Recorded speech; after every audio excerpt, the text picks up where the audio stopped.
मित्रांनो, तुम्ही देखील 1, 2 किंवा 5 गुंठे शेतजमीन खरेदी करण्याचा विचार करताय, तर असा विचार थांबवा. असा व्यवहार करण्यापूर्वी तुकडेबंदी कायदा समजून घ्या, नाहीतर तुमचे लाखो रुपये पाण्यामध्ये जाऊ शकतात. 1947चा तुकडेबंदी कायदा असे सांगतो, की शेतजमिनीचे छोटे छोटे तुकडे होऊन शेतीचे नुकसान होऊ नये म्हणून शासनाने प्रत्येक जिल्ह्यामध्ये शेतजमिनीची एक प्रमाणभूत क्षेत्र मर्यादा ठरवून दिलेली आहे. या मर्यादेपेक्षा कमी जमिनीचे तुकडे पाडणे किंवा विकणे कायद्याने चुकीचे आहे.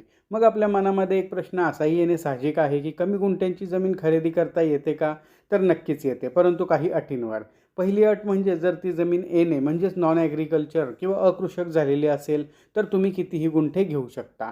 आणि दुसरी बाब म्हणजे जर जमिनीचा रितसर लेआउट मंजूर असेल आणि त्याला सरकारी मंजुरी असेल, तर तुम्ही ती देखील जमीन गुंठ्यांमध्ये घेऊ शकता.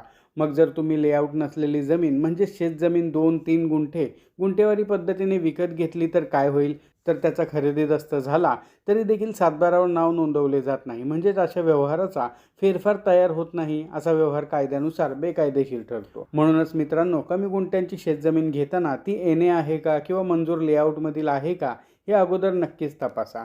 ही महत्त्वाची माहिती तुमच्या मित्रांसोबत नक्की शेअर करा आणि अशाच कायदेशीर माहितीसाठी आमच्या चॅनेलला फॉलो करायला विसरू नका.